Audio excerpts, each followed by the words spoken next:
These are the oldest known mummified bodies in the world. They date back to between 5,000 and 7,000 years.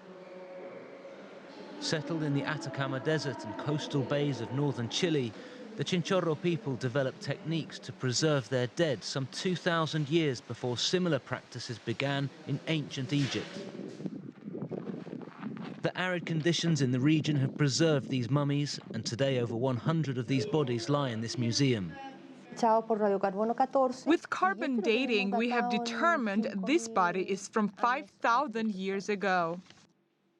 Vivian Standen has spent decades researching the South American Chinchorro culture, yet to this day she remains overwhelmed by what they represent.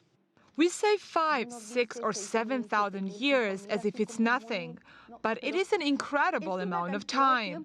Chile has only been a nation-state for 200 years. The Chinchorro had been here for 7,000 or 8,000 years.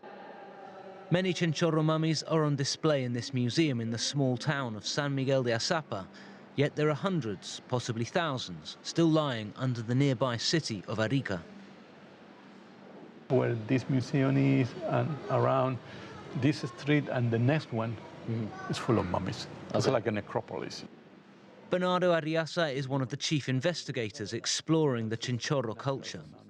He argues that high levels of arsenic in the water in this region led to high infant mortality and the development of the practice of mummification as part of the Chinchorro's grieving process.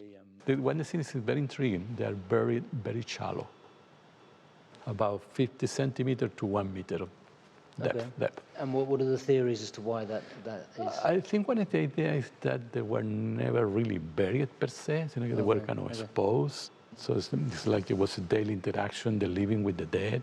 Some of the mummies that perhaps were repainted, retouched, because they have different layers. So it's a different dialogue with the dead. The millennia-old Chinchorro mummies can be found along this coastal region. Wind erosion has led to mummies appearing on this hillside, near a small fishing village where Jorge Ardiles is one of the community leaders. A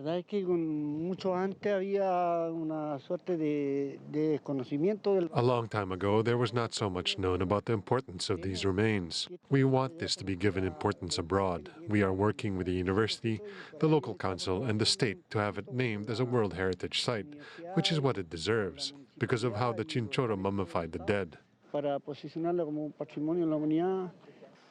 Led by Dr. Arriaza, the local university will submit a proposal to UNESCO in September to have this declared a World Heritage Site to help administer these archaeological sites and preserve this cultural patrimony. Joel Richards, CGTN, Northern Chile.